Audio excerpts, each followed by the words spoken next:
हमारे जिस्म के अंदर दो ऐसे छोटे छोटे फिल्टर लगे हुए हैं जिनका काम 24 घंटे सिर्फ सफाई करना है।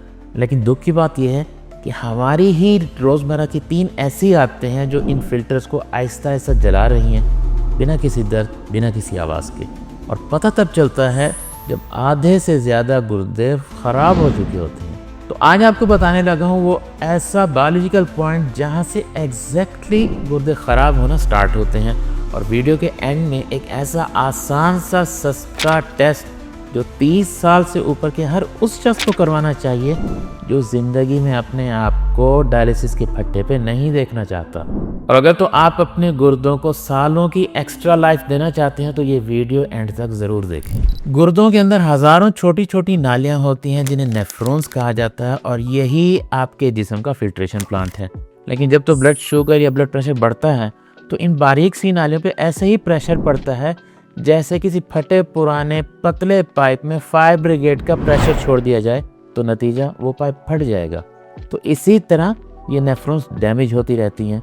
शुरू में ये डैमेज नज़र नहीं आता, लेकिन आहिस्ता आहिस्ता फिल्ट्रेशन कम होती रहती है, और इसी प्रॉब्लम की वजह से इसे साइलेंट किडनी डैमेज कहा जाता है। अब यहाँ पे $1 मिलियन क्वेश्चन ये है कि ये प्रेशर आखिर बढ़ता क्यों है, और इसका जवाब वही 3 आदतें जिनका जिक्र ऊपर कर चुका हूँ।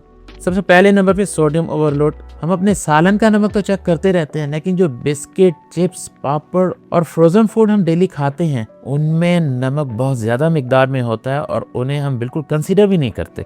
याद रखें, बॉडी में सोडियम जितना ज़्यादा बढ़ेगा ऑस्मोटिक प्रेशर उतना ज़्यादा होगा, और उन नेफ्रॉन्स पे, उन पतली नालियों पे प्रेशर ज़्यादा बढ़ेगा।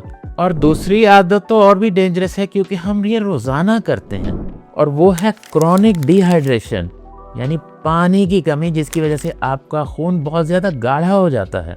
हफ्तों तक पानी की शदीद कमी आपके खून को बहुत ज़्यादा गाढ़ा कर देती है, और गाढ़ा खून फिल्टर करना गुर्दों के लिए बहुत मुश्किल है।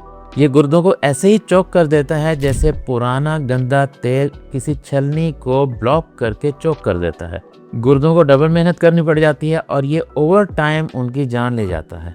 और तीसरे नंबर पे पेन किलर्स का बेदरीग इस्तेमाल। अब दर्द की नीली, पीली या गुलाबी गोलियां फौरन गुर्दों को जाने वाले खून की सप्लाई को टाइट कर देती हैं, जिसकी वजह से खून फिल्ट्रेशन तक पहुंचता ही नहीं। और खुदा ना खास्ता अगर ये आदत डेली बेसिस पे हो जाए तो ये किडनी डैमेज को फास्ट फॉरवर्ड कर देती है। जो काम कोई 10 सालों में होना होता है वो 6 महीनों में हो जाएगा। अब सवाल ये है कि क्या इस सारे प्रॉब्लम को रिवर्स भी किया जा सकता है? उसका जवाब है हाँ। सबसे पहला नंबर पे हाइड्रेशन फार्मूला। आपकी बॉडी का जितना भी वजन है उसको 30 से तकसीम करें और उतने लीटर डेली पानी पिएं। मसलन 90 kg अगर आपका वजन है, 30 पे तकसीम करें तो डेली के 3 लीटर पानी आपने इस्तेमाल करना है। दूसरे नंबर पे द 5 ग्राम रूल।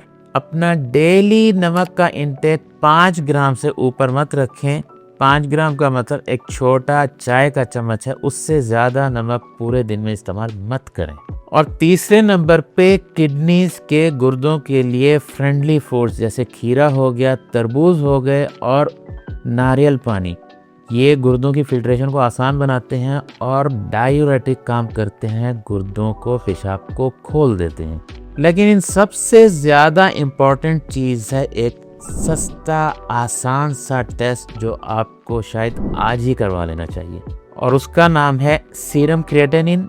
और दूसरे नंबर पे है UACR यानी यूरिन एल्ब्यूमिन क्रिएटिनिन रेशियो।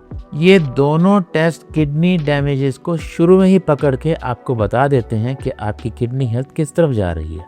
लेकिन याद रखें कि हमारे गुर्दे डैमेज होने से पहले हमें कुछ अलर्ट भेजते हैं, कुछ निशानियां देते हैं जिन्हें अनफॉर्चुनेटली हम इग्नोर करते रहते हैं। तो अगली वीडियो में बात करने लगा हूँ उन 5 निशानियों की जो हमारी बॉडी शायद रोज़ाना हमें बता रहा है, लेकिन हम उसे रोज़मर्रा की रूटीन समझ के भूल रहे हैं। तो इस सीरीज़ की दूसरी एपिसोड देखना मत भूलिएगा।